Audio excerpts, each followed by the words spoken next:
Novel വായിച്ചു, മുഴുവനും വായിച്ചു.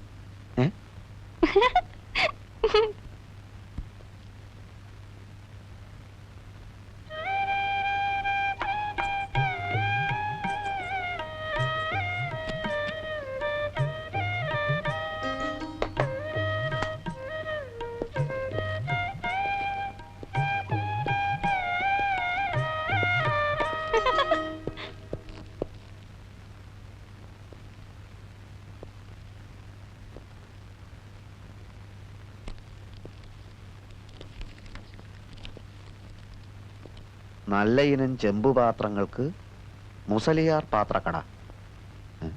എനിക്കതിനെ ചെമ്പുപാത്രം എഴുത്ത് കിട്ടി.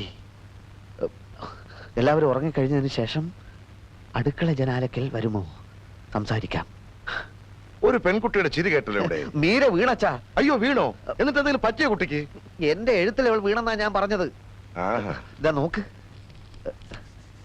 എങ്ങനെ ഇനിയെല്ലാം വെടിയും തീയും പോലെ സംഭവിക്കും. എല്ലാവരും ഉറങ്ങിക്കഴിഞ്ഞതിന് ശേഷം അടുക്കള ജനാലക്കൽ. എന്തിനാണാവോ സംസാരത്തിന് അടുക്കള ജനാല തിരഞ്ഞെടുത്തത്? എടാ മണ്ട, അവളുടെ മുറിയിലാകുമ്പോ മറ്റു പിള്ളേർ അറിയില്ലേ? എനിക്ക് തോന്നുന്നത് കുഞ്ഞമ്മയുടെ സപ്പോർട്ട് ഉണ്ടാവും ഈ പരിപാടിക്കെന്ന. വലിയ വീട്ടിലെ പെൺപിള്ളേരുടെ പ്രേമത്തിന് എപ്പോഴും ഒത്താശ ചെയ്തു കൊടുക്കുന്നത് അവിടുത്തെ വേലക്കാരികളായിരിക്കും. ഓഹോ, ഓ, എത്രയും പെട്ടെന്ന് രാത്രിയായ മതിയായിരുന്നു.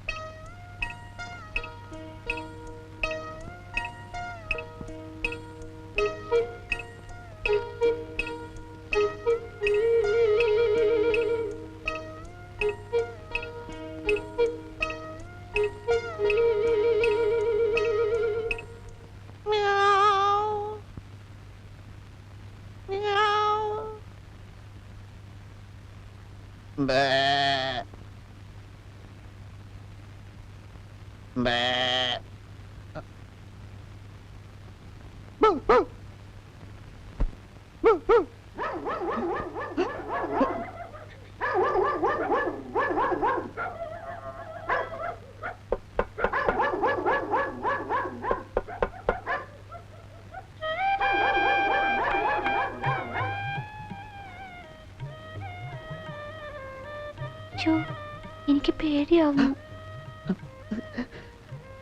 ഇത് ഞാനല്ലേ? ബാബുവേട്ടനല്ലേ? ആദ്യം പൂച്ച കരഞ്ഞതും ബാബുവേട്ടനായിരുന്നോ? അതെ, ആട് കരഞ്ഞതും പട്ടി കുരച്ചതും ഒക്കെ ഞാൻ തന്നെയാ. എനിക്ക് 20 മൃഗങ്ങളുടെയും 19 പക്ഷികളുടെയും ശബ്ദം ഉണ്ടാക്കാൻ അറിയാം. ആള് ഭയങ്കര മിമിക്രിക്കാരനാണല്ലോ. മിമിക്രി ഇഷ്ടാണോ? പിന്നെ ഭയങ്കര ഇഷ്ടാ. എന്റെ ഭാഗ്യം. എങ്കിൽ ദിവസത്തിൽ 24 മണിക്കൂറും ഞാൻ കുട്ടിയുടെ മുമ്പിൽ മിമിക്രി കാണിക്കും. അതിരിക്കട്ടെ, ഇതെന്താ എന്നോട് അടുക്കള ഭാഗത്ത് വരാൻ പറഞ്ഞത്? ഞാൻ ഇന്നും അടുക്കളയിലല്ലേ കിടക്കാറ്. ഓ, അതെനിക്കറിയില്ലായിരുന്നു. ഞാൻ പോലും അറിയാതെ എന്നെ ഇങ്ങനെ ഒരാൾ സ്നേഹിക്കുന്നുണ്ടെന്ന കാര്യം എനിക്കും അറിയില്ലായിരുന്നു. ആദ്യം ഒരു കത്തയച്ചിരുന്നു. അത് മേൽവിലാസം തെറ്റി. അത് ഒരു കണക്കിന് നന്നായി. സത്യം പറ, എന്നെ ഇഷ്ടമാണ്. എന്തൊരു ചോദ്യം അത്. ഇഷ്ടമല്ലെങ്കിൽ വരാൻ പറയൂ. എനിക്ക് വിശ്വസിക്കാൻ കഴിയുന്നില്ല. എന്നോട് ഇത്ര പെട്ടെന്ന് അടുക്കുമെന്ന് ഞാൻ കരുതിയില്ല. എനിക്കാ വിശ്വസിക്കാൻ പറ്റാത്തത്. ബാബുവിനെ ഇഷ്ടപ്പെടാതിരിക്കാൻ മാത്രം ഞാൻ അത്ര വലിയ ആളാണോ? പ്രായത്തിന്റെ കാര്യത്തിൽ എനിക്ക് ചെറിയൊരു സംശയം ഉണ്ടായിരുന്നു. എന്ത് പ്രായം? ബാബുവിന് എത്ര വയസ്സായി? 33. അല്ലല്ല, 29. അത്രയല്ലേ ഉള്ളൂ. എനിക്ക് 22 ആയി. 22? ഞാൻ വിശ്വസിക്കില്ല.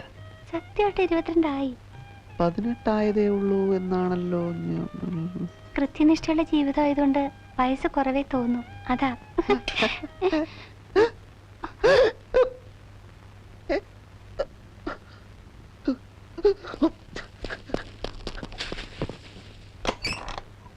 എന്തായി? ആകെ കുളമായി. പിന്നെ കുളത്തിൽ വീണോ? ഇതിലും ഭേദം കുളത്തിൽ വീഴുന്നതായിരുന്നു. ഈ പ്രായത്തിൽ ഇങ്ങനെ തുടങ്ങിയ ഇത് എവിടെ ചെന്ന് അവസാനിക്കാനാ? ഹോംവർക്ക് ചെയ്യില്ല, കാലത്ത് വരുന്നത് മിക്കപ്പോഴും ലേറ്റ് ആയിട്ടാണ്. സാറിന്റെ പേരെന്താ പറഞ്ഞത്? പേര് ചോദിച്ചില്ലായിരുന്നു. മേനോൻ, കരുണാകര മേനോൻ. മിസ്റ്റർ മേനോൻ, ഒന്നുകിൽ ഇവിടുന്ന് ഇവന്റെ TC വാങ്ങി പോവുക, അല്ലെങ്കിൽ വീട്ടിൽ നല്ല ഗൈഡൻസ് കൊടുക്കുക. ഫാദറെ, ഇവനെ ഇവിടുത്തെ ബോർഡിങ്ങിലാക്കിയാലോ? അതാലോചിക്കാവുന്നതാണ്. അത് നീയാണോ തീരുമാനിക്കുന്നത്? ബോർഡിങ്ങിലാകുമ്പോൾ ഒരു നിയന്ത്രണമൊക്കെ ഉണ്ടാകുമല്ലോ. എന്തെങ്കിലും പ്രശ്നം ഉണ്ടാക്കിയാൽ വേണ്ട ശിക്ഷ കൊടുക്കാൻ ഫാദർ ഏർപ്പാട് ചെയ്താൽ മതി. ഇവരെ തോന്നിയാസമൊക്കെ മുളയിലെ നുള്ളിയില്ലെങ്കിൽ അത് പ്രശ്നമോ? ഓക്കെ, നിങ്ങൾ ഓഫീസിലേക്ക് ഒന്ന് വരും.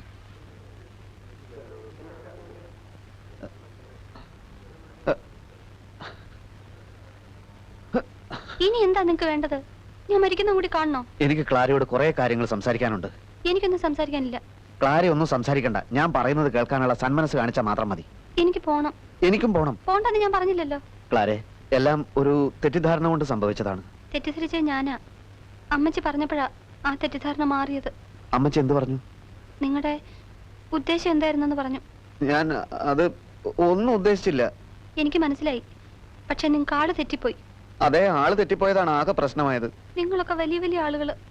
ഞങ്ങളെ പോലുള്ള പാവങ്ങളുടെ മനസ്സിലിട്ട് കുത്താനും മുറിവേപ്പിക്കാനും നിങ്ങൾക്കൊന്നും ഒരു മടിയുമില്ല. എന്റെ കുട്ടി, ഞാൻ നിങ്ങളുടെ കുട്ടിയൊന്നുമല്ല. കുട്ടി ആരുടെ കുട്ടിയാണെന്ന് എനിക്കറിയണ്ട. ഞാനാ മണ്ടി. നിങ്ങളുടെ കത്തിലെ വാക്കുകളെല്ലാം ഞാൻ അതേപടി വിശ്വസിച്ചു. ഒരു അടുക്കളക്കാരിയുടെ മകളാണ് ഞാനെന്ന് ഓർമ്മിച്ചില്ല. ചേച്ചേ, കരയാതിരിക്കൂ, കരയാതിരിക്കൂ. നിങ്ങൾ എന്റെ മനസ്സ് നോവിച്ചു. അമ്മച്ചി എന്റെ മേലും നോവിച്ചു.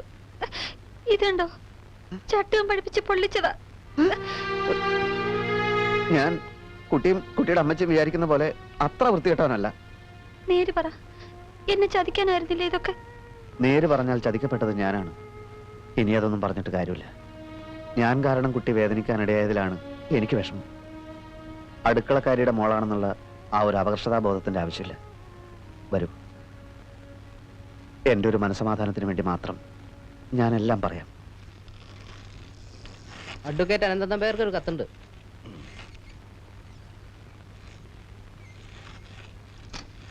വക്കീലേ, വക്കീൽ. വക്കീലിന്റെ എഴുത്തുണ്ട്. ആ, കോടതിയിൽ നിന്നായിരിക്കും. ഇനി അങ്ങോട്ട് ചെല്ലണ്ടെന്നുള്ള അറിയിപ്പായിരിക്കും.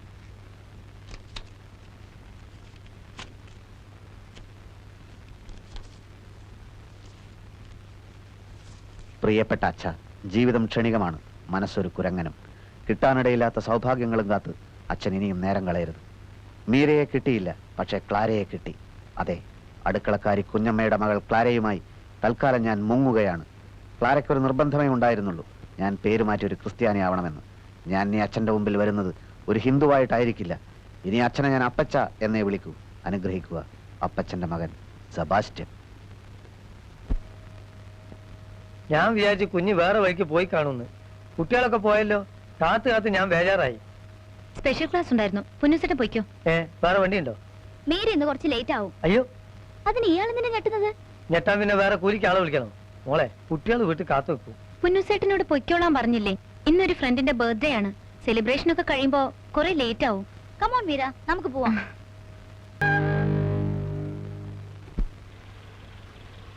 Good night Meera. Bye. See you.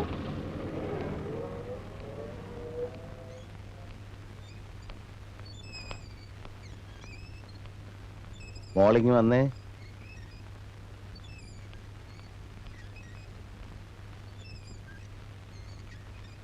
ഇപ്പൊ സമയം എത്രയായി? എന്തേ? എത്രയെന്ന് അറിയാൻ ചോദിച്ചാണ്. ഞാൻ ലേറ്റ് ആയതുകൊണ്ടാണോ? മോക്കിപ്പോ വയസ്സ് എത്രയായി? കാര്യം എന്താണെന്ന് പറ. അല്ല, മോടെ പ്രായത്തിലുള്ള ഒരു കുട്ടി വീട്ടിൽ കയറി വരേണ്ട സമയമാണോ ഇത്? അതും പ്രായമായിട്ട് എന്ത് ബന്ധം? കുറച്ച് ദിവസമായിട്ട് ഞാൻ ശ്രദ്ധിക്കുന്നു. എന്ത്? എന്റെ പ്രായമോ? അതോ ഞാൻ വീട്ടിൽ വരുന്നതോ? വേറൊന്നും ശ്രദ്ധിക്കാനില്ലാത്തത് കൊണ്ട് ഇത് ശ്രദ്ധിക്കാമെന്ന് വെച്ചു അല്ലേ? Good night. നിക്കടി അവിടെ.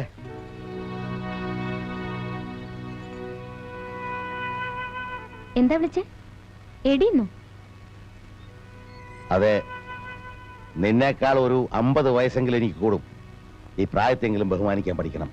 ചോദിച്ചതിന് സമാധാനം പറഞ്ഞിട്ട് പോ. നിങ്ങളോട് സമാധാനം പറയേണ്ട കാര്യം എനിക്കില്ല. ഉണ്ട്. ഞാനിവിടെ ഉള്ളപ്പോ തോന്നുമ്പോൾ നടക്കാൻ ആരും അനുവദിക്കില്ല. നിങ്ങളുടെ അനുവാദം ഞങ്ങൾക്ക് എന്തിനാ? ഇത് ഇങ്ങനെ പോയാൽ ശരിയാവും തോന്നുന്നില്ല. അന്ന് സ്കൂളിൽ വെച്ച് എന്റെ ഗാർഡിയൻ ചമഞ്ഞപ്പോഴേ എനിക്ക് കലി കയറിയതാ. അപ്പോഴേ ഭരണം മതി. ഇനി ഞങ്ങളുടെ കാര്യങ്ങൾ ഞങ്ങൾ നോക്കിക്കോളാം എന്ന് നിങ്ങൾ അങ്ങ് തീരുമാനിച്ചാൽ മതിയോ? മുത്തശ്ശനായി ഞാനിവിടെ ഉള്ളപ്പോ എന്റെ ഇഷ്ടം കൂടെ നോക്കണ്ടേ? അതാണ് മതിയെന്ന് പറഞ്ഞത്. ഞങ്ങൾക്കിനി ഒരു മുത്തശ്ശന്റെ ആവശ്യമില്ല. നാളെ തന്നെ നിങ്ങൾക്ക് സ്ഥലം വിടാം. എങ്ങോട്ട്? നമ്മൾ തമ്മിൽ കണ്ടുമുട്ടുന്നതിന് മുമ്പ് എവിടേക്കാണോ പോയിരുന്നത് അവിടേക്ക്. മോനെ മനുക്കുട്ട, നിങ്ങൾ വിചാരിക്കുന്ന അത്ര എളുപ്പത്തിൽ മുത്തശ്ശൻ ഇവിടുന്ന് പോവില്ല. മുത്തശ്ശൻ എവിടെ പോവാൻ? ഇനിയുള്ള കാലം മുഴുവൻ എന്റെ പേരക്കുട്ടിയോടൊപ്പം മുത്തശ്ശൻ ഇവിടെ കഴിയും. ഏത് പേരക്കുട്ടികൾ? ഞങ്ങളല്ലേ മുത്തച്ഛനായി വേഷം കെട്ടാൻ നിങ്ങളോട് പറഞ്ഞത്. വേഷം കെട്ടുവോ? ഞാനോ? എന്തായി പറയുന്നത്? മക്കളെ, നിങ്ങൾക്ക് എന്ത് പറ്റി? ഞാൻ നിങ്ങളുടെ മുത്തശ്ശനാ. പട്ടാളത്തിൽ വെച്ച് കാണാതായിപ്പോയി കരുണാകരമേനോൻ. ബന്ധമൊക്കെ മറക്കുന്ന വർഗമാ നിങ്ങളെന്ന് എനിക്കറിയാം. മോൾ ഓടിപ്പോയ ഷോക്കിൽ രോഗം വന്ന കുഞ്ഞമ്മ ഇതുവരെ നിങ്ങൾ ആശുപത്രി പോയി നോക്കിയോ? പിന്നെയല്ലേ എന്റെ കാര്യം. നല്ല ഭാഷ പറഞ്ഞ് നിങ്ങളെ നേരെയാക്കാവുന്നുള്ള വിശ്വാസമൊന്നും എനിക്കില്ല. ചുട്ട അടി തന്നെയാണ് വരുന്നത്. ആരെങ്കിലും സ്വന്തം ഇഷ്ടപ്രകാരം ഇനി ഇവിടെ പെരുമാറിയാൽ ഈ കൈയിന്റെ കരുത്ത് അപ്പ ഞാൻ മനസ്സിലാക്കി തരും. പാമ്പിനാണ് നമ്മൾ പാല് കൊടുത്തത്. മുഖത്ത് നോക്കി പറഞ്ഞത് കേട്ടില്ലേ, മുത്തച്ഛനാണെന്ന്. എന്താ ഇയാളുടെ ഉദ്ദേശം? സുഖജീവിതാണല്ലോ ഇവിടെ. എനിക്കാകെ പേടിയാവുന്നു. ഇന്നയാളുടെ മുഖത്തെ ക്രൂരത കണ്ടില്ലേ? എന്തും ചെയ്യാൻ മടിക്കില്ല. ഇയാൾ നമ്മളോട് പറഞ്ഞ കഥകളൊക്കെ കള്ളമായിരിക്കും. ഇയാളൊരു തട്ടിപ്പുകാരനാ. അന്ന് ബീച്ചിൽ വെച്ചുണ്ടായ തല്ലൊക്കെ ചിലപ്പോൾ ഇയാൾ തന്നെ ഏർപ്പാട് ചെയ്തതായിരിക്കും. പക്ഷെ എത്ര നിർബന്ധിച്ചിട്ട് അയാൾ ഇവിടെ വന്നത്? അതൊക്കെ തട്ടിപ്പുകാരുടെ അടവാണുമായേ. നമുക്കിനി കുര്യനങ്ങൾ മാത്രമേ രക്ഷയുള്ളൂ. എത്രയും പെട്ടെന്ന് ഈ പെരുങ്കളനെ ഇവിടുന്ന് ഇറക്കണം.